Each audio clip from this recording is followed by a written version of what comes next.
हुई, पार्टी की स्ट्रेटेजी पे बात हुई, बांग्लादेश के हाथों पाकिस्तान की शिकस्त पे खान साहब ने सैर हासिल तबसरा किया, IPPs पे ख्वाजा आसिफ साहब के बयान पे बहुत सारी चीज़ें हैं, लेकिन आज पार्लियामान में मैं फिर आपको बताऊंगा। साहब अभी बता दें क्योंकि अडयाला यार मैं वो उधर से भी इसलिए आ गया कि गर्मी की हम इधर आपका सुनने के लिए आए हैं कि क्या बात हुई है, अभी बताइएगा जरा, उधर भी बात कर लेंगे, इधर भी। देखिए खान साहब ने जो है बांग्लादेश के हाथों पाकिस्तान की इस शिकस्त पे ये तबसरा किया है कि अगर आप मेरठ के बजाय बनावटी तरीक़ों से नॉन प्रोफेशनल लोगों के हाथों ऐसा कारोबार सौंपेंगे या काम जिस तरह के पाकिस्तान क्रिकेट बोर्ड का है कि ना क्रिकेट से नकवी साहब का कोई लेना देना है और मुसलसल शिकस्त पे शिकस्त होती जा रही है, और ये तब होता है जब मेरठ की पामाली होती है। उन्होंने कहा कि यही मेरठ की पामाली हुकूमत के तमाम शोबों में नज़र आ रही है।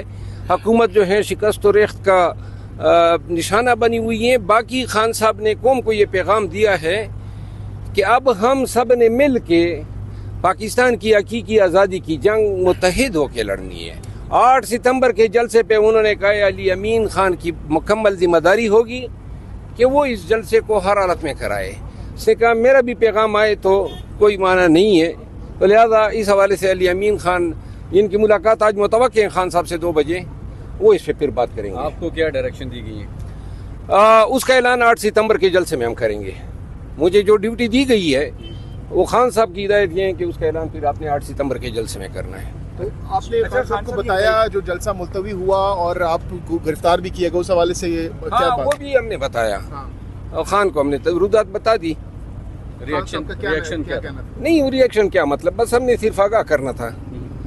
उन्होंने ये कहा है कि अब 8 सितंबर के जलसे के लिए पूरी तैयारियां कर लें और हर चीज़ के लिए एडवांस में तैयार रहें। वो हाथ डालते हैं तो आप लोगों ने अपनी गर्द भी इनके हाथों नहीं लगने देनी है। साहब ये बताइएगा कि जो आपका जलसा मुलतवी किया गया उस पर आपके कारकुनान काफी डिसहार्ट हैं। खान साहब ने अपने इस फैसले पे रिग्रेट जाहिर की है कि मुझे ये नहीं करना चाहिए था, लेकिन उन्होंने कहा कि मेरे सामने ये पिक्चर पोर्ट्रे की गई कि इंतशार हो जाएगा और खून बह जाएगा, तो उसने कहा मुल्क में इंतशार की सियासत हमने की है, लेकिन आइंदा उन्होंने कहा कि चाहे कुछ भी हो जाए जलसा 8 सितंबर का हालत में होना है। अच्छा, आपकी बार मुलतवी हो गया, खान साहब ने कोई ऐसा नहीं, उसने कहा मुलतवी कोई कर ही नहीं सकता है। तो दफा 144 का नफाज कर दिया जाता है कुछ दफा 144 तो खैर गुलाम नबी की दुल्हन है।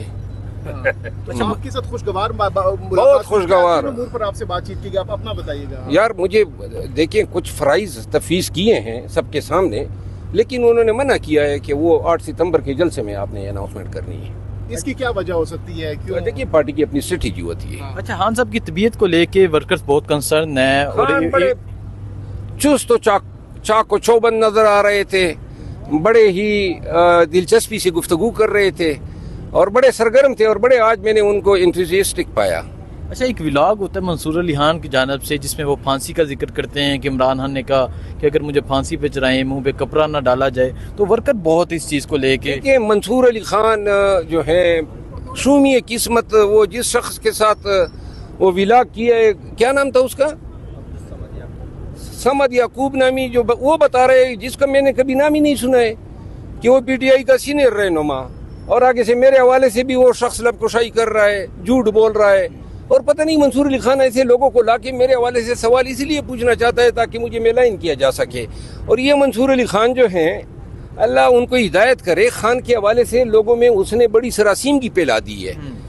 उनको ऐसे बातों से परहेज करना चाहिए, क्योंकि पाकिस्तान तहरीक इंसाफ के वर्कर मंसूर अली खान की बातों को बड़ी शक की नज़रों से देखते हैं। और मंसूर अली खान के बहुत सारे व्लॉग मैंने देखे हैं जिसमें उन्होंने ज़्यादातर जो ज़राए वो कोट करता है वो अनफाउंडेड होते हैं, ख़बरें अमूमन झूठ पर मबनी होती है। ऐसे लोगों को, ये जो सरमद याकूब अब्दुस्समद, ऐसे गुमनाम मशकूक लोगों को ला के, जिनको कोई जानता ही नहीं है। मैंने कल उसका नाम सुना, किसी ने उसकी वो वीडियो भेजी कि PTI का सीनियर रहनुमा, बाद में मैंने लोगों से पता चला कि एक भगोड़े की ये सोशल मीडिया टीम का मेंबर है।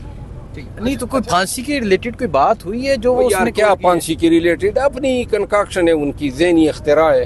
अच्छा मरवत साहब, 2-3 दिनों से हम देख रहे हैं कि सोशल मीडिया पर ये खबरें गर्दिश कर रही हैं कि खान साहब के लिए अब काफ़ी मामला बेहतर हो रहे हैं, उनकी रिहाई भी हो सकती है, वापसी हो रही है, कुछ लोग भी वापस आ रहे हैं, तो क्या इस हवाले से? खान के लिए हालात तब ठीक होंगे जब पाकिस्तानी सड़कों पर होंगे, दैट्स ऑल। और हम निकलेंगे सड़कों पे। बड़े ताने हमें दिए कि ये बड़े बुज़दिल लोग हैं, तो मैं चैलेंज करके कहता हूं कि इन बुज़दिलों की बुज़दिली आपने देखनी। 8 सितंबर के बाद हमने वादा किया है कि खान की रिहाई के लिए कौम को निकालेंगे और इंशाल्लाह पूरी पीटीआई निकलेगी, पूरी क़यादत निकलेगी और पंजाब में निकलेगी। अच्छा, 8 को इस्लामाबाद में जलसा, फिर अगली बारी लाहौर की, अगली बारी इंशाल्लाह इस तमाम चीज़ों को डिस्कस। कि फजलुर रहमान साहब का जो ऊँट है वो किस तरफ, पीटीआई की तरफ आएगा या जरदारी साहब की तरफ जाके बैठेगा? मेरा ख्याल है मौलाना साहब का आजकल ऊँट जो हैं उसको खुद समझ नहीं आ रही है कि किस करवट बैठे, लेकिन अल्लाह करे कि मुल्क कौम के मफाद में बैठ जाए। लगता कि आपको कोई मुझे वसूख से नहीं कह सकता हूँ। 8 सितंबर को कितने लाख लोगों को आप इकट्ठा कर मेरा सकेंगे? ख्याल है 3 लाख से ज्यादा लोग आएंगे। आपको लगता है इस तरह निकल पाएंगे? क्योंकि पिछले जलसे में भी लोग आए थे। अब ये क़यादत की जिम्मेदारी है। खान ने आज सबको कहा कि आप सब ने 8 सितंबर के लिए बोलना है। अब हम देखते हैं, हम स्ट्रेटेजी बनाएंगे कि किस तरह लोगों को हम ये बावर करा सके कि 8 सितंबर का जलसा किसी सूरत में एडजर्न नहीं होगा, पोस्टपोन नहीं होगा। इस पे हम डिस्कशन करेंगे। बाद डिस्कशन फिर कौम के सामने कौमी आएंगे। असेंबली में आज कौन सा बड़ा ऐलान आप करने जा रहे हैं? आपने कहा कि मैं वहाँ बात करूँगा। नहीं, आज मैं बात करूंगा 1-2 इशूज़ पे। एक इशू तो ये इंटरनेट जो है स्लो है और जिससे पूरा पाकिस्तान सफ़र कर रहा है, इस पे बात करूंगा। दूसरा, मेरे हलके में जो हैं वो बहुत ज़्यादा मिलिटेंट्स ने अब सड़कों पे कब्जा कर लिया है, नाकाबंदियाँ कर ली है और बदआमनी की सूरत हाल हैं। इस पे मैं बात करना चाहता हूँ और कुछ FBR के मामलात हैं उन पे बात करूँगा। बहुत शुक्रिया। कि फजलुर रहमान साहब का जो ऊँट है वो किस तरफ, पीटीआई की तरफ आएगा या जरदारी साहब की तरफ जाके बैठेगा? मेरा ख्याल है मौलाना साहब का आजकल ऊँट जो हैं उसको खुद समझ नहीं आ रही है कि किस करवट बैठे, लेकिन अल्लाह करे कि मुल्क कौम के मफाद में बैठ जाए। लगता कि आपको कोई मुझे वसूख से नहीं कह सकता हूँ। 8 सितंबर को कितने लाख लोगों को आप इकट्ठा कर मेरा सकेंगे? ख्याल है 3 लाख से ज्यादा लोग आएंगे। आपको लगता है इस तरह निकल पाएंगे? क्योंकि पिछले जलसे में भी लोग आए थे। अब ये क़यादत की जिम्मेदारी है। खान ने आज सबको कहा कि आप सब ने 8 सितंबर के लिए बोलना है। अब हम देखते हैं, हम स्ट्रेटेजी बनाएंगे कि किस तरह लोगों को हम ये बावर करा सके कि 8 सितंबर का जलसा किसी सूरत में एडजर्न नहीं होगा, पोस्टपोन नहीं होगा। इस पे हम डिस्कशन करेंगे।